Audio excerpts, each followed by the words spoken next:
Hi friends, INR துணை சீரியலை இன்றைக்கி நாளைக்கான எபிசோட் பார்க்கலாம். புதுசாக பார்க்குறவங்கள அதை சப்ஸ்கிரைப் பண்ணிக்கோங்க, லைக் ஹைப்பு கொடுத்து விடுங்க. வாங்க வீடியோக்குள்ளே போகலாம். நேத்திக்கு பார்த்தீங்கன்னா நிலாவும் சோழனும் போயிட்டு உள்ளார வீட்டுள்ள குதித்து உயிலை எடுத்துகிட்டு வந்துட்டு ஹோட்டலில் இருக்கிற மாதிரி தான் நேத்திக்கான சீரியலை முடிச்சிருப்பாங்க.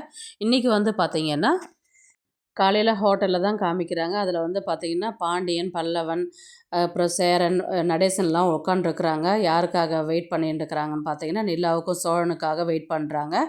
நடேசன் கேட்குறாரு, எதுக்காகடா என்னை காலையிலேருந்து இங்கே உட்கார வச்சுருக்குறீங்க, எங்கேயும் போகக்கூடாது அப்படின்னு சொன்னதுக்கு, எதுவும் அவங்க உங்கள்கிட்ட பேச வரேன்னு சொல்லிட்டு சொன்னாங்க, அதனால் வெயிட் பண்ண சொன்னாங்க அப்படின்ற மாதிரி பாண்டியன் சொல்லுவாங்க. உடனே நிலாவும் சோழனும் வீட்டு ஹோட்டலில் இருக்கிற ரூம் உள்ளார வருவாங்க.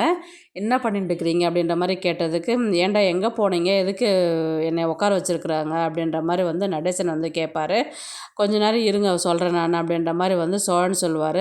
சேரன் என்ன கேட்பார்னா, நேத்திக்கு எங்கடா போயிருந்த, வீட்டுக்கு ரூமுக்கு வரவே இல்லை அப்படின்ற மாதிரி கேட்டதுக்கு சோழன் என்ன சொல்கிறாருன்னா, நேத்திக்கெல்லாம் நான் வெளியிலே படுத்துன்னு தூங்கிட்டு இருந்தேன், எவ்வளோ நேரம் கதவு தட்டுறது அப்படின்ற மாதிரி சோழன் சொன்னதுக்கு பாண்டியன் என்ன சொல்வார்னா, டோர் சும்மாவே சாத்தினா அது க்ளோஸ் ஆகிடுன்றது எங்களுக்கு தெரியாது, நீ பெல் அடித்ததும் எங்களுக்கு கேட்கவே இல்லை அப்படின்ற மாதிரி தான் பாண்டியன் பேசுவார்.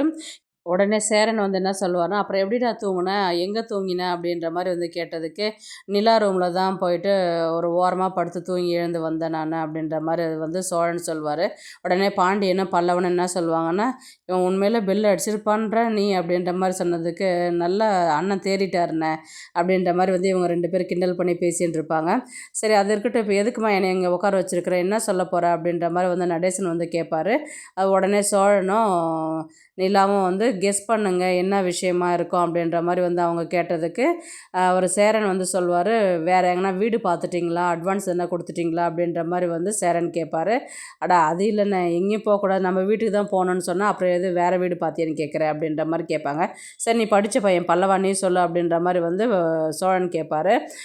அந்த பூட்டை உடச்சிட்டு வீட்டுள்ளார போயிட்டு வந்தீங்களாண்ணா அப்படின்ற மாதிரி கேட்டதுக்கு, ஏன்டா பூட்டை உடச்சா நான் எவ்வளோ நேரம் இங்கே இருப்பேனா, நான் ஜெயிலெல்லாம் இருக்க மாட்டேனா அப்படின்ற மாதிரி கேட்பாங்க. யாருக்கும் எதுவுமே தெரியல, நீங்களே சொல்லி தொலைங்கடா அப்படின்ற மாதிரி இவங்க சொல்லுவாங்க.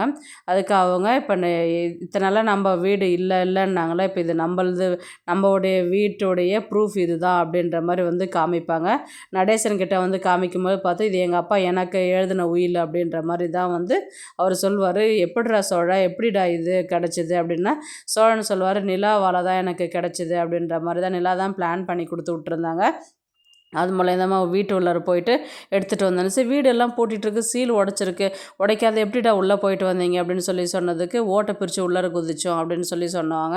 ஓட்டை பிரித்து குதிச்சிங்களா, ஏன் பண்ணிடலாம், எங்ககிட்ட சொல்லியிருந்தா நாங்கள் வந்திருப்போமே, நீ ஏன்ப்பா போனேன் அப்படின்ற மாதிரி சொன்னதுக்கு, அதெல்லாம் ஒன்றும் இல்லைண்ணா பரவாயில்லண்ணா அப்படின்ற மாதிரி நிலா சொல்லுவாங்க. இப்போ நம்மளது வீடு ப்ரூஃப் கன்ஃபார்ம் ஆகிடுச்சு, இதுதான் நான் எத்தனையோ வாட்டி சொன்னேன் நான், நீங்கள் யாரா நம்பினீங்களா அப்படின்ற மாதிரி நடேசன் சொல்லுவார். ப்ரூஃப் வேணும்ல, இப்போ தான் ப்ரூஃப் இருக்குதுல்ல, வாங்க போவோம் அப்படின்ற மாதிரி தான் காமிப்பாங்க. அடுத்த நாள் பார்த்திங்கன்னா போலீஸு, சோழனுடைய பெரியப்பா, அத்தை எல்லாருமே இருப்பாங்க. அந்த கோர்ட்டு சீல் வச்சுருவங்களும் எல்லாருமே அந்த இடத்துல இருப்பாங்க. இவங்க அந்த ப்ரூஃபை கொண்டு போய் காமிப்பாங்க. என்ன இவன் இவ்வளோ ஜாலியாக இருக்கிறான், இவங்க வீட்டை நின்று அவ்வளோ அதிகாரமாக பண்ணிட்டு இருக்கிறான் அப்படின்ற மாதிரி அவங்க பெரியப்பாவும் அவங்க அத்தையும் பேசின்னு இருப்பாங்க. இவங்க உடனே இது யார் வீடு, என் வீடு இல்லையா அப்படின்ற மாதிரி தான் இவங்க கேட்பாங்க.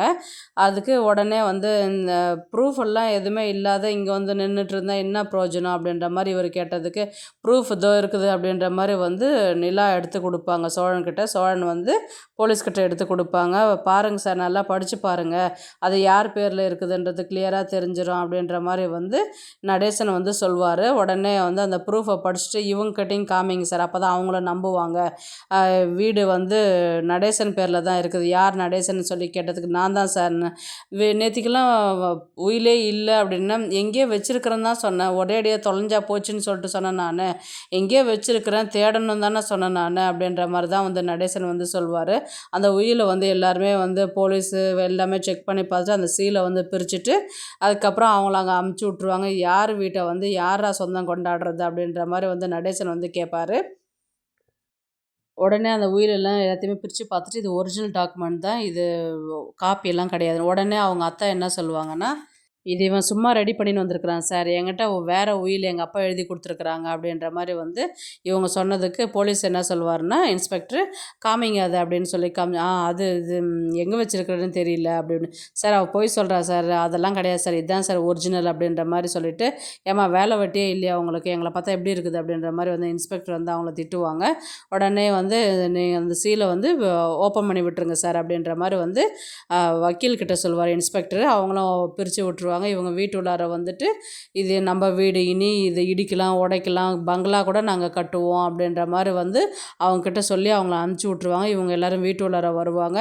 இனி நம்ம வீடுடா இது, நம்மளால் நான் அவர் சோழன் சொல்வார், நான் வருவன் நினச்சி கூட பார்க்கவே இல்லை, இவ்வளோ சீக்கிரம் நடந்ததுக்கெல்லாம் காரணம் நிலா தான் அப்படின்ற மாதிரி வந்து சொன்னதுக்கு தேங்க்ஸ்ப்பா அப்படின்ற மாதிரி வந்து சேரன் வந்து நிலாக்கிட்ட சொல்லுவாங்க.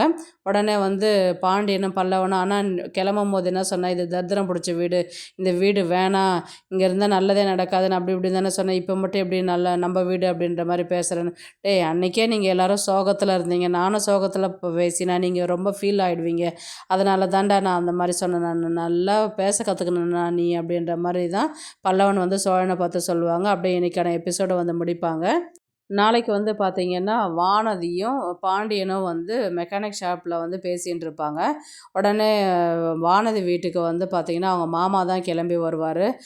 வானதி மெக்கானிக் பையன்கிட்ட பேசிகிட்டு இருக்கிறேன்னு சொல்லிட்டு சொன்னீங்களே, இன்னுமா பேசிகிட்டு இருக்கிறான் அந்த பையன்கிட்ட அப்படின்ற மாதிரி வந்து கேட்பாங்க. எல்லாருமே அவங்க வீட்டில் இருக்கிறவங்க அமைதியாக இருப்பாங்க. அந்த பையன் நல்லா இருந்தால் பேசாத, அந்த பையனுக்கே வானதியை கல்யாணம் பண்ணி கொடுத்துடலாமே அப்படின்ற மாதிரி வந்து எபிசோடு வந்து நாளைக்கானது காமிப்பாங்க. இதில் அவங்க வந்து என்ன சொல்லுவாங்கன்னா, நானும் அதை பற்றி தான் இருக்கிறேன் அப்படின்ற மாதிரி தான் வானதி அவங்க அப்பா சொல்லுவாங்க.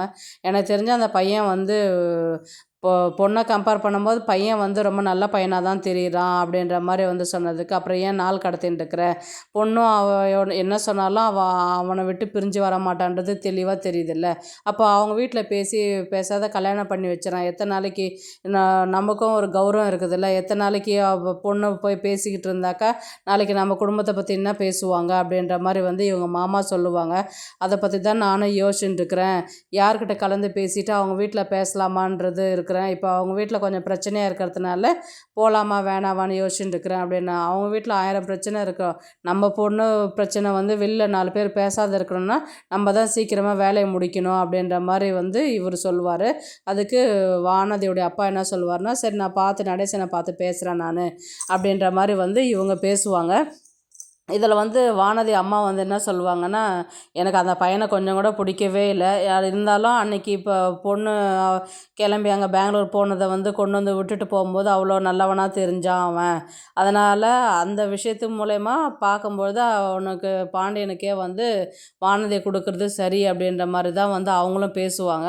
அப்போது இவ்வளோ எல்லாத்துலேயுமே நீங்கள் ஒத்து போகிறேன்னுங்கும்போது ஏன் நீங்கள் அதை டைம் வேஸ்ட் பண்ணுறீங்க அப்படின்ற மாதிரி வந்து கேட்டதுக்கு, வானதி அண்ணா வந்து எனக்கெல்லாம் சுத்தமாக விருப்பமே இல்லை, நீங்கள் அவனை கல்யாணம் பண்ணி கொடுக்கக்கூடாது, எனக்கு இதில் விருப்பம் கிடையாது அப்படின்ற மாதிரி தான் வானதி அண்ணன் வந்து சொல்வார். ஏன்டா இப்போ நீயும் அவனும் சண்டை போடுறதாடா முக்கியம், அவனா உன் கூட வந்து வாழ போகிற, இல்லை நீ போய் அவங்க கூட வாழ போறியா, கம்முனு கட்டுறா அப்படின்ற மாதிரி தான் வந்து வானதியோடைய அப்பா வந்து சொல்லுவாங்க. அதுக்கப்புறம் உங்கள் இஷ்டம், நான் இனி தலையிட விரும்பல அப்படின்ற மாதிரி தான் வந்து இந்த பையன் வந்து வெளியில் கிளம்பிடுவான். அதுக்கப்புறம் வந்து பார்த்திங்கன்னா, சரி நான் பார்த்து பேசுகிறேன், அடுத்தது வானதி கல்யாணம் பண்ணுற சீன் தான் கொண்டு போவாங்க. ஏன்னா இவங்க பேசி முடிவு பண்ணிவிட்டு கல்யாணம் பண்ணுறது தான் பார்ப்பாங்க. ஏன்னா அடுத்தடுத்த லெவல் கொண்டு போனால் தான் கதையை வந்து கொஞ்சம் நகர்த்திட்டு போக முடியும், இல்லைன்னா வந்து பார்த்திங்கன்னா இதே ரொட்டீனாக இருக்கிற மாதிரி தான் இருக்கும். அடுத்தது வந்து பார்த்திங்கன்னா வானதி கல்யாண விஷயத்தை தான் வந்து ஒரு 2 வாரத்துக்கு வந்து கதையை கொண்டு போவாங்க.